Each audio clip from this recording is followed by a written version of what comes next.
Si tu as le temps, prends ta Bible et lis avec moi 1 Timothée chapitre 1, versets 12 à 17.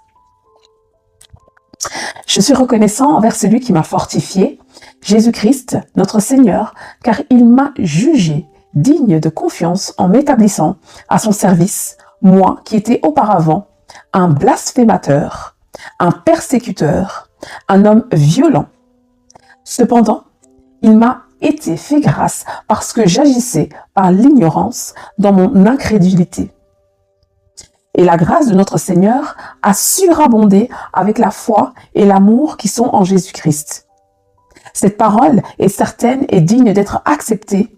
Sans réserve, Jésus-Christ est venu dans le monde pour sauver des pécheurs. Je suis moi-même le premier d'entre eux, mais il m'a été fait grâce afin que Jésus-Christ montre en moi le premier toute sa patience et que je serve ainsi d'exemple à ceux qui croiraient en lui pour la vie éternelle.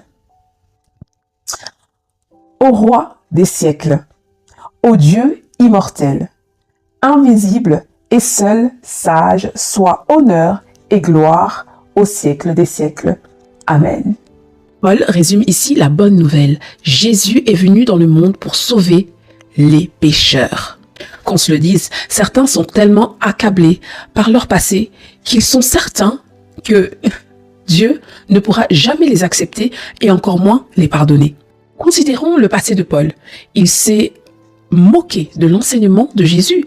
Il a traqué, il a assassiné le peuple de Dieu. Mais malgré tout cela, Dieu l'a pardonné. Dieu lui a non seulement pardonné, mais il l'a puissamment utilisé pour son royaume. Paul n'hésite vraiment pas à évoquer son passé. Il se préoccupe moins de son image que du message. Parfois, nous hésitons à parler de notre lutte parce que nous avons peur que ça salisse notre image.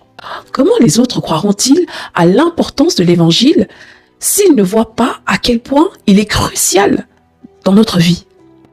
N'ayons plus peur que les autres sachent tout ce que Jésus a fait dans notre vie. Si tu as le temps, prends encore un moment pour relire ce passage, méditer dessus et peut-être comme Paul, te rendre compte et d'être touché par l'amour de Dieu. Que Dieu te bénisse.